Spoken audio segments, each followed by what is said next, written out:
नमस्कार, आप देख रहे हैं देशवा न्यूज। मैं बिहार की बेटी Babita Mishra, MRS Bihar, MRS India हूँ। आज मैं एक गंभीर मुद्दे की बात करने आई हूँ। ये 3-4 दिन पहले की बात है।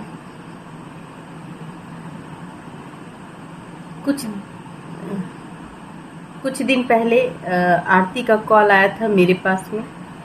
वही छोटू आरती जो कुछ दिन पहले मीडिया के कवरेज का हिस्सा थी। तो उसने आज से 3-4 दिन पहले मुझे कॉल किया।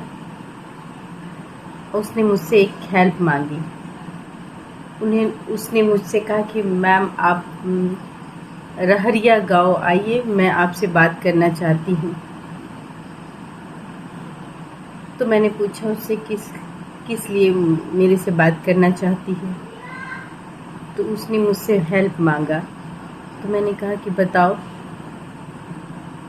तो उसने कहा कि मेरा एक छोटा भाई है जिसका नाम शशिकांत है। उसकी उम्र 14 साल है और वो छोटू के हत्याकांड में शामिल नहीं था और किसी कारणवश उसका नाम पुलिस प्रशासन के थ्रू चला जाता है। तो मैंने कहा भी कि मैं क्या हेल्प कर सकती हूँ। तो उसने कहा कि मैम अगर आप आएंगी तो अच्छा रहेगा। तो मैं उसके घर गई। मैं आज छोटू के घर अररिया गांव गई, जो कि अररिया ज़िले में पड़ता है। जब मैं अररिया गई तो छोटू के फादर से मिली, आरती से मिली। चूँकि आरती के कहने पे मैं वहाँ गई थी। उसी समय वहाँ पे एक वकील साहब भी मौजूद थे। उन्होंने जस्ट हमारी बातचीत हो रही थी, उसी दौरान उन्होंने कहा कि शशिकांत को कल रात यानी शुक्रवार की रात शशिकांत ने अपने आप को समर्पण कर दिया है पुलिस के सामने। 14 साल का बच्चा था, वो जुवेनाइल कस्टडी में चला गया। बस मैं बता नहीं सकती, जब उस समय आरती अपने घर के एक पर्दे के पीछे खड़ी थी और मेरी बातें सुन रही थी, वकील की बातें सुन रही थी। जब उसने सुना कि उसके भाई को जज साहब ने जुवेनाइल कस्टडी में दे दिया है, यानी बाल सुधार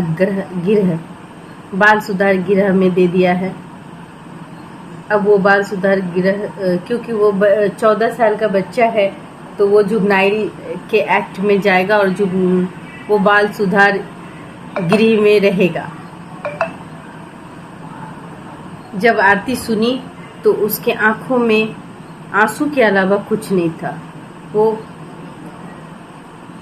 मैं बता नहीं सकती, वो फपक के रो रही थी। तो मैंने उसे समझाया। फिर छोटू के पापा ने भी मुझसे कहा कि आप आरती को समझाइए, उसको ढाढ़स बनवाइए। तो मैं गई, चूँकि मुझे वो दीदी समझती है और मेरा भी घर पूर्णिया रघुनाथपुर में पड़ता है। तो मैं भी उसी नाते, क्योंकि वो मेरी छोटी बहन जैसी है, तो मैं वहाँ गई। मैंने कहा कि क्यों रो रही हो। तो बस उसने कहा कि नहीं, छोटू हत्याकांड में शशिकांत नहीं था। किसी ने मतलब उस समय इतनी अफरा तफरी थी, मीडिया कवरेज इतना आगे था कि कब शशिकांत का नाम चला गया और गांव वालों ने उनका नाम डाल दिया, या फिर किसी के कहने पे वो शशिकांत का नाम आ गया। लेकिन मेरा जो शशिकांत भाई है वो निर्दोष है। उसने ये घटना नहीं की है। और फिर वो फूट कर रोने लगी। उस समय इतनी अफरा तफरी थी, मीडिया कवरेज इतना आगे था कि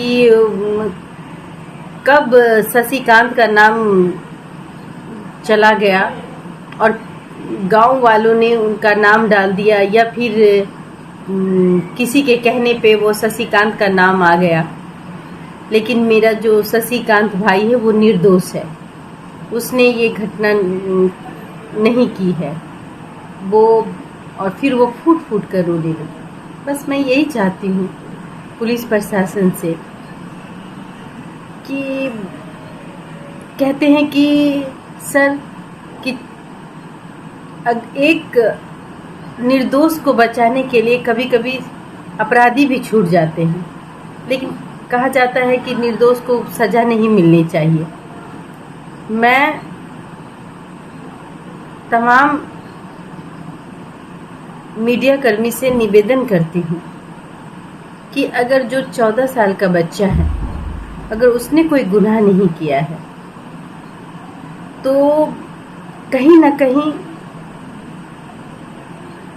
हम और आप मिलके उसके लिए आवाज बन सकते हैं, उस बच्चे को की जिंदगी बर्बाद होने से बचा सकते हैं। उसके सामने भविष्य पड़ी हुई है, वो पढ़ने लिखने वाला बच्चा है, एक 14 साल का बच्चा। जबकि आरती भी कही कि मेरा भाई निर्दोष है, और वो फूट फूट के रो रही थी कि उस सजा उसको मिलनी चाहिए जिसने हत्या की है। सजा उसको नहीं मिलनी चाहिए जिसने हत्या ही नहीं की। कहीं से उसका कोई संलिप्तता नहीं है इस केस में।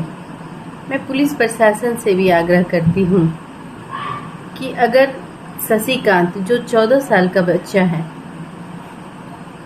अगर आप चाहें सर, तो मेरी बातें आप सुन रहे होंगे।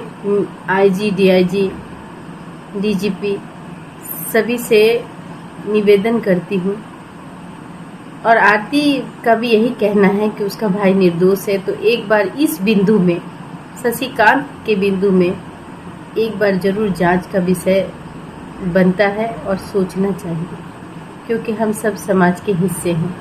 किसी निर्दोष को सजा नहीं मिलनी चाहिए, चाहे वो उम्र कैद हो या फांसी हो।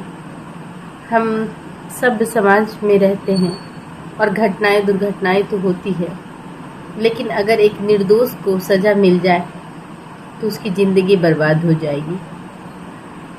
बस मैं यही कहना चाहूँगी कि मैंने आज उसके आंखों में दर्द देखा। मैं करीब 2 घंटे उसके साथ रही आज रहरिया गांव में। आज उसके बुलाने से, आरती के बुलाने के, जब आरती मुझे बुला रही थी, मुझे लगता है कि 6 तारीख से उसने मुझे कॉल किया। मेरे पास टाइम नहीं था, फिर भी मैंने उसके लिए अपना टाइम निकाला और मैं उससे मिलने गई, क्योंकि वो एक हफ्ते से परेशान थी कि हमारा भाई निर्दोष है। खास करके शशिकांत, उसका कहना था कि जो दोषी है उसको सजा मिले। उसका कहना था कि उसके फादर दोषी हैं, उसका भाई दोषी है, उसके बहनोई दोषी हैं, और जो लोग हैं जो संलिप्त हैं इस हत्याकांड में वो दोषी हैं, उसको सजा मिले। जो निर्दोष है उसको सजा नहीं मिलना चाहिए मैम।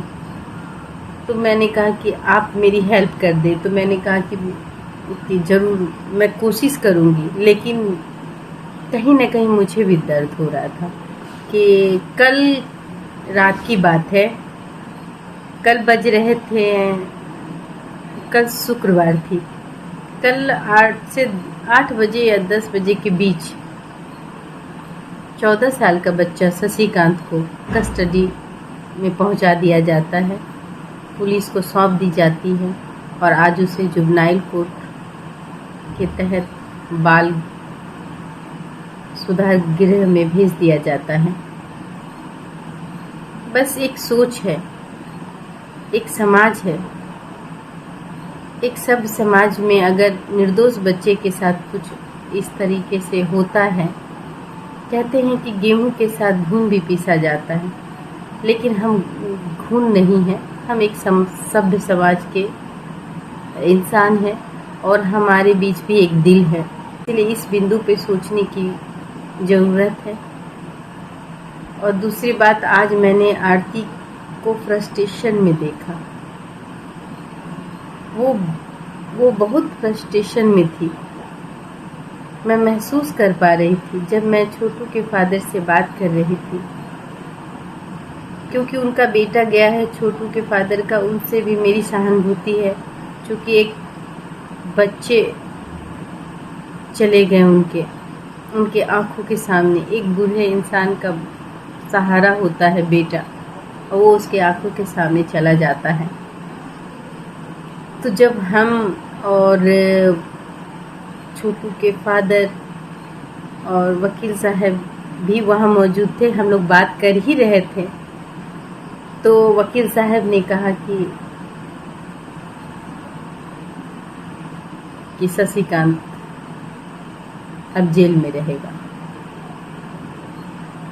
तो उस समय ही मैंने आरती के आंखों में आंसू देखे। उसने कहा कि मैम सब खत्म हो गया, अब जाने दीजिए। गेहूं के साथ घुन भी पिसा जाता है, लेकिन मेरा भाई निर्दोष है। उसने कोई दोष नहीं किया, उसने किसी को नहीं मारा, और वो फूट फूट के रोने लगी। मैंने उसे बहुत ढाढ़स बनाया। मैंने उसे कहा कि नहीं, मैं तुम्हारी दीदी हूँ, मैं कोशिश करूँगी, मैं पुलिस प्रशासन से आग्रह करूँगी। उसने कहा कि मैं नहीं जानती कि वो 14 साल का बच्चा है, और वो मेरे जो भाई हैं, वो, मैंने कहा कि जो लोग छोटू के हत्याकांड में संलिप्त हैं उनको सजा मिले, मेरे छोटू को इंसाफ मिले। लेकिन नहीं, मेरा भाई जो 14 साल का है वो निर्दोष है, उसने कोई गुनाह नहीं किया है, उसको सजा क्यों? उसके आंखों में सिर्फ आंसू थे।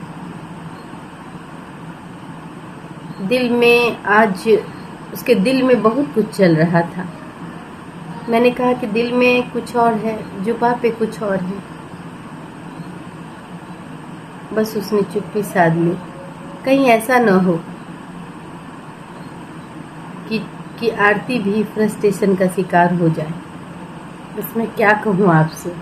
मैं छोटू के फादर से भी कहती हूँ कि वो अपने परिवार को छोड़ के आपके पास आई है, अपने परिवार को खो चुकी है, अपने माँ बाप को खो चुकी है, अपने भाई बहन को खो चुकी है। एक 16-18 साल की लड़की है, उसको कुछ समझ में नहीं आ रहा है। उसे प्यार दीजिए, समझिए, क्योंकि आप उसके सहारा बने हुए हैं। उसको छोटू के जैसा प्यार दीजिए, उसको कभी कमी महसूस होने मत दीजिए। वो जो चाहती है, जिसमें उसकी खुशी है, उसके लिए अब आप ही माँ बाप हैं, आप ही पूरा करेंगे। मैं बहुत दुखी हूँ। मैं क्या कहूँ आपसे, बस यही विनती करती हूँ कि वो एक नादानी था और एक घटना घट गई, और आरती आज जहाँ भी है वो आपकी बेटी बन के आपके पास रह रही है, तो आपका उत्तरदायित्व है उसको खुश रखना। वो बहुत फ्रस्ट्रेशन में जा रही है, आप उसको संभालें। धन्यवाद।